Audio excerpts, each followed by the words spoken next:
Olá, pessoal, bem-vindos! Este material é baseado no caderno de estudos de número 38 sobre união estável, elaborado pelo professor doutor Marcelo Lessa, que é o idealizador e mentor do projeto ENAC Turbo.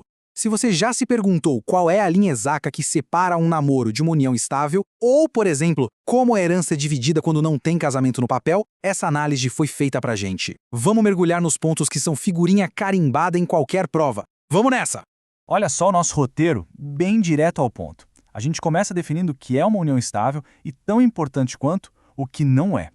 Depois vamos ver como o patrimônio é tratado, quais são as proibições que a lei impõe e não abre mão, como tudo isso funciona lá na prática do cartório e, por fim, a parte que teve a maior reviravolta nos tribunais, os direitos de herança.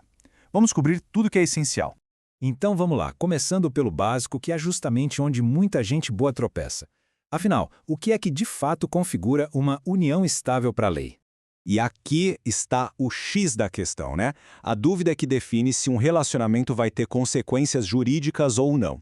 Onde exatamente a lei traça a linha entre um namoro sério, um namoro qualificado, mesmo que seja longo e público, e uma união estável de verdade?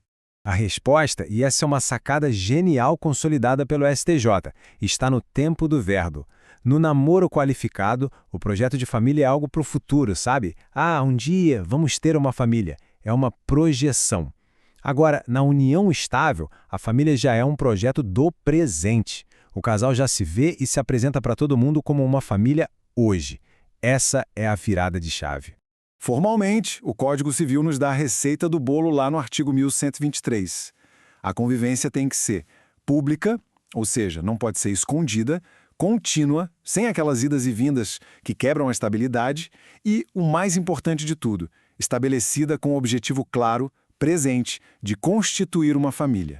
Agora, atenção máxima aqui, porque vamos quebrar dois mitos que são armadilhas clássicas de prova. Primeiro, esquece aquela história antiga de 5 anos. Hoje não existe mais nenhum prazo mínimo para configurar a união. Segundo, e muito importante, a súmula 382 do STF é clara ao dizer que o casal não precisa morar na mesma casa. Coabitação não é requisito obrigatório. Certo, entendido o que é e o que não é, vamos para a parte que, mexe com o bolso e gera muita, mas muita disputa. O regime de bens. Como é que o patrimônio é tratado durante e, principalmente, no fim da união? Aqui a regra é bem simples e automática. Se o casal não combinou nada diferente por escrito, se não fizeram um contrato, a lei já presume um acordo padrão, o regime da comunhão parcial de bens. Na prática, tudo que for comprado com o esforço do casal durante a união pertence aos dois, meio a meio.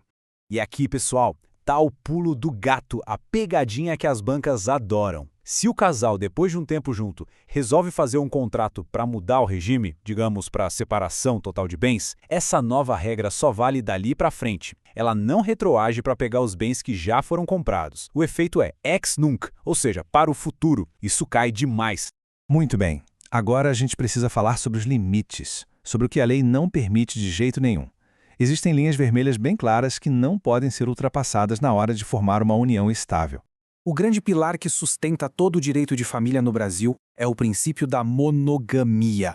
Na prática, isso quer dizer que o Estado só reconhece e protege uma entidade familiar por pessoa de cada vez. E essa regra tem consequências enormes, como a gente vai ver agora. E quem bateu o martelo nisso foi o STF, no famoso tema 529. Esse número tem que estar na cabeça. A Corte decidiu que é proibido reconhecer uniões estáveis ao mesmo tempo, nem mesmo para dividir uma pensão por morte, por exemplo. A monogamia foi confirmada como um princípio de ordem pública, que não pode ser flexibilizado. Para ficar bem visual, essa tabela aqui é perfeita. Olha só, o casamento é formal, solene. A união estável é uma situação de fato, que pode ou não ser formalizada. Agora, o concubinato? O concubinato é outra história. É a relação com alguém que ainda está legalmente casado e não separado de fato. E os efeitos são a chave. Casamento e união estável geram direitos de família plenos. Já o concubinato não. Ele gera, no máximo, uma sociedade de fato, sem direitos como herança ou pensão. Beleza, agora vamos sair um pouco da teoria e ir para a prática, lá para o balcão do cartório. E como o professor Lessa sempre destaca, é aqui que a gente encontra os conflitos de normas que são um prato cheio para as bancas criarem questões bem complexas. E aqui está o double check normativo clássico. Pensa num curto-circuito legal. O Código Civil diz que uma pessoa casada, mas que já está separada de fato, pode sim formar uma união estável válida. Perfeito. Só que as normas dos cartórios proíbem o registro dessa união, no livro E, sem que tenha um divórcio formal na mão. Entende a cilada? Uma coisa é o direito existir, outra é conseguir registrar. E olha que legal, tem novidade na área com a Resolução 571 de 2024. Agora é possível dissolver a união em cartório, mesmo com filhos menores. Mas, muita calma, a ordem dos fatores é rígida. Primeiro, o casal tem que ir na justiça e resolver tudo sobre os filhos: guarda, visita, alimentos. Só depois, com essa decisão judicial definitiva em mãos, é que o tabelião pode fazer a escritura para dissolver a união e dividir o patrimônio dos adultos. Chegamos ao nosso último tópico e talvez o que teve o maior impacto prático de todos. O que acontece com a herança quando um dos companheiros falece?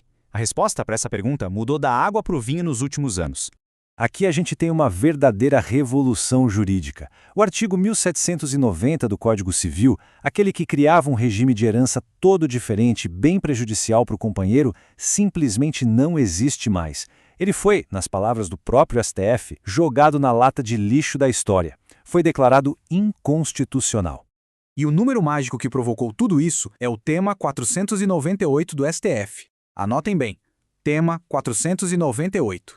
Foi nesse julgamento histórico que o Supremo Tribunal Federal botou um ponto final na discussão e equiparou totalmente os direitos de herança do casamento e da união estável. Então, qual é a regra de ouro hoje? É simples. Para fins de herança, não existe mais nenhuma diferença entre ser casado e viver em união estável.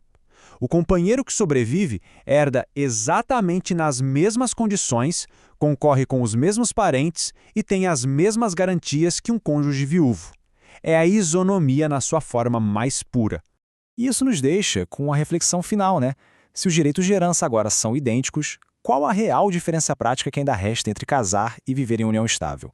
Uma pergunta que é fundamental para qualquer planejamento patrimonial hoje em dia. Esse material foi produzido a partir do conteúdo do projeto ENAC Turbo, sobre autoria e orientação do professor doutor Marcelo Lessa. Se esse conteúdo ajudou, não esqueça de se inscrever no canal e ativar o sininho das notificações. Assim, o YouTube avisa imediatamente assim que o próximo resumo for liberado. Até a próxima!